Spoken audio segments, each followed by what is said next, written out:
छात्र आंदोलन का आज चौथा दिन है। इस वक्त हमारे साथ पप्पू यादव है। ये बताइए सर कि छात्र आंदोलन में आपका क्या काम है? हमको तो समझ में नहीं आता है। पटना के बाढ़ में हम आपको पैसा पहुंचा रहे थे, मेरा क्या काम था? तब तो नीतीश और मोदी का काम था। आपको बोलने में जी नहीं गलता है। कोरोना में 34 करोड़ रुपया हर मजदूरों को पहुंचा रहे थे, वो तो मोदी का काम था। उसमें मेरा क्या काम था? हर आदमी को जब कोई मारता है वहाँ पप्पू यादव जा करके पैसा जब पैदा है, उसमें मेरा क्या काम है? जब टीटी, बीटी, एसटीटी, आरबीआई में जब लड़ाई होती है और वहाँ हम क्या यहाँ पर आए? आंदोलन के नाम पर जो छात्र आगजनी कर रहे हैं, आपको लगता है कि सही है ये? हमको तो समझ में नहीं आता है। सत्ता के लिए जब मियाँ और हिंदू होता है, अबाभन भूमिहार राजपूत होता है, भूराबाल होता है, गुजराती मराठी बिहारी होता है, नुपुर के बयान पर लाखों लोग मर जाते हैं। जाट आंदोलन, गुर्जर आंदोलन और आरक्षण, स्वर्ण आरक्षण, हम मंडल कमंडल में लाखों मार करके सत्ता पर जाते हो, तब इस छुछुंदर सबसे नहीं पूछते हो? हमको आप ये जवाब दे दो ना, इन नेता सबसे। क्या कमी क्या है? अग्निपथ में कमी क्या है? पहले किसान में कमी क्या थी? क्यों वापस ले लिए? 48 लाख लोगों को कोरोना में मार क्यों दिए? नोटबंदी, जीएसटी में क्या हो गया? हम आपसे पूछना चाहते हैं। सब कुछ थे। 2 लाख रुपया कहाँ गए जनता के? अभी जो बात हो रही है, अभी अग्निपथ को लेकर बात हो रही है, तो उसमें कमी क्या है? 8 सालों में 16 करोड़ नौकरी मिल गई। लॉकडाउन के बाद 32 करोड़ का बेरोजगार चला गया।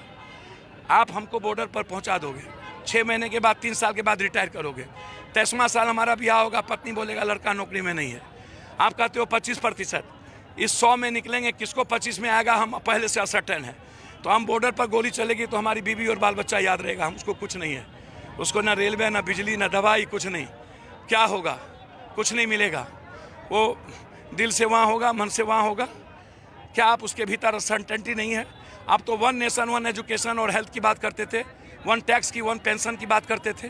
तो फिर संविदा और जो देश विरोध कर रहा है और पुराने पेंशन को लेकर के बात हो रही है, तो आप इसके पहले जितने फौज थे, क्या वो वीर नहीं थे? लेकिन अपनी मांगों को लेकर आपको लगता है कि ये आंदोलन करना, तोड़फोड़ करना, ये ज़्यादा जरूरी था? सर, हरियाणा में बच्चे आत्महत्या करना, ये किसने किया? मनोज झा के पूरे परिवार को आत्महत्या करने पर विवश किसने किया? तोड़फोड़ जरूरी नहीं है। इसको रोकना चाहिए, बंद करना चाहिए। युवा आंदोलन करे लेकिन जलाए नहीं।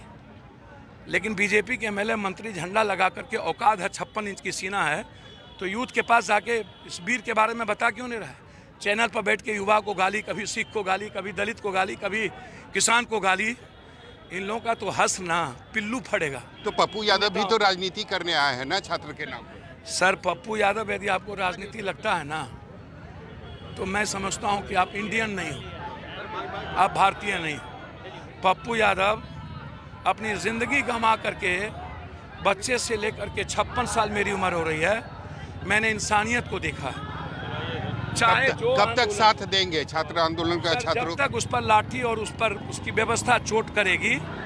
पहले ही हमसे 16 करोड़ नौकरी छीन ली है। हमारे घर में 1 रुपया नहीं दिए, सब कॉरपोरेट के दिए।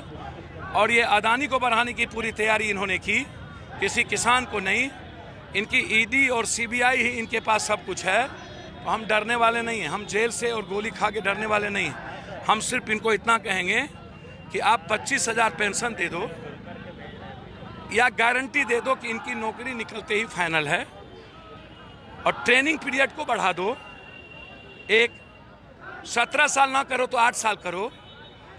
और एक कानून और लाओ कि पीएम सीएम भी 8 साल ही होगा, यह कानून लाओ। एमएलए एमपी मंत्री जब तक हैं तब तक तनख्वाह मिलेगी, और जाते ही ना तो उनको पेंशन हो, ना रेलवे, ना बिजली, कोई फ्री ना हो। हम देश को उस जवान के हाथ में सुरक्षित रखें। ये राष्ट्र विरोधी और भारत विरोधी लोग हैं। आरएसएस तय करती है कि क्या करना है। आज तक 8 सालों में न तो किसान, न तो हमारे साथ थे पप्पू यादव। सबसे बड़ी बात है कि यह छात्र के समर्थन में सड़क पर उतर आए हैं। आप देख सकते हैं पूरे डाकबंगला चौराहे पर इनके जो कार्यकर्ता हैं वह जमा हो चुके हैं और पूरे यातायात को बाधित कर दिया है। सबसे बड़ी बात है कि छात्रों का जो आंदोलन है वह बिहार में आज चौथा दिन है, और भी ज़्यादा, यानी पहले से कहें तो और भी ज़्यादा उग्र होता नजर आ रहा है। कैमरामैन ऋषि के साथ सौरभ कुमार, पटना, न्यूज़ 24।